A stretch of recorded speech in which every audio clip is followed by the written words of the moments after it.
do Bonantagon ni estas en unigintaj nacioj en Genevo, ni estas kun ambasadoro Ronald Barnes, spertulo pri indigenaj popoloj de Alasko.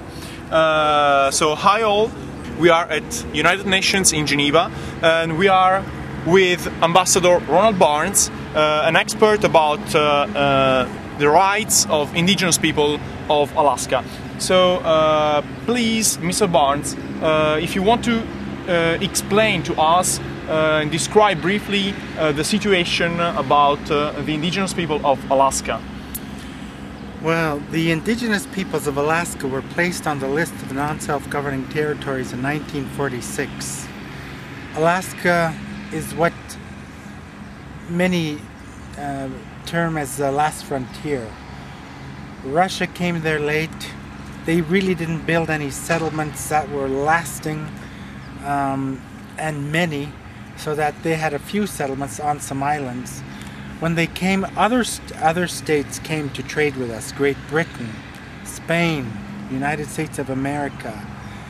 And during the course of this, in the 1800s, Spain, because of the competition of fur trade with and other resources, made the declaration in a ukase, which is a statement of the Tsar saying all foreign nations must go through our trading forts because this is our country.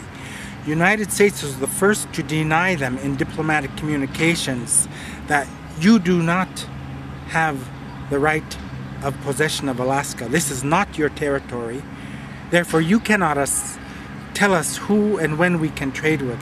Because as far as we're concerned, they are independent tribes. They did this saying that you are mainly on islands adjacent to the continent. Therefore, if you want to say you acquired it, you have to be on the continent.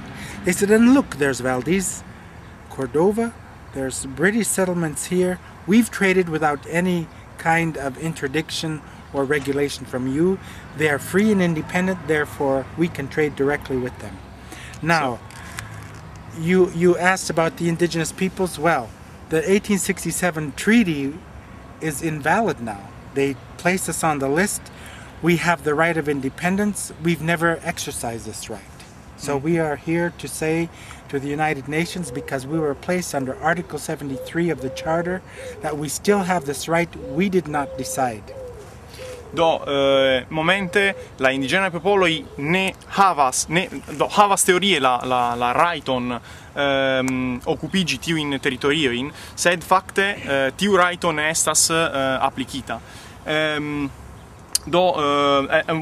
What can kaj kion vi povus diri pri la lingvaj problemoj? What could you tell us about specifically linguistic problems? Well, it's very clear in United Nations resolution early on after 1946, 1949, United Nations General Assembly adopted resolutions in 328, 329, specifically saying you have to educate these indigenous peoples in their language. As the United Nations decolonization process developed, we were to be informed in our language of our status. We are to know and speak on the matter. We are to know the consequence of any choice, what right we have to determine our relationship with the United States and other states and peoples of the world. Basically, like Algeria, Indonesia, Tunisia, other territories who eventually became independent, we had the right to choose this. And under United Nations Charter and international law, this status remains until we consent. We never consented. The vote in Alaska was administered by United States unilaterally, counting the U.S. military as the de jure population and American citizens, and barring us to vote based on $500 fine, 6 months in jail or both if we could not read, write, or speak the English language. Because you ask about language, it's very important under the fully informed consent principle. The resolutions were there, the guidelines, what you would call the factors and principles that a peoples have, which gives them the right to determine their relationship with other states. But they are not enforced. we did not get to. They enforced this in others. They redrafted resolutions, for instance, in other territories saying, no, this is not correct, but they did not do that for Alaska. We have the right to address this. Okay.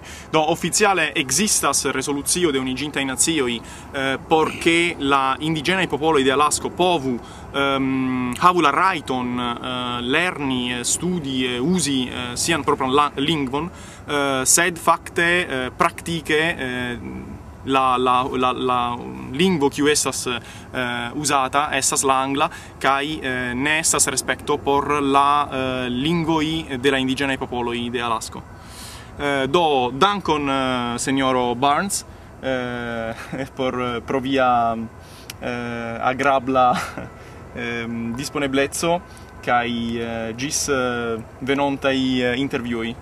Thank you, Mr. Barnes, for your kind interview, and see you next time. Okay, yeah. Thank you. Bye-bye.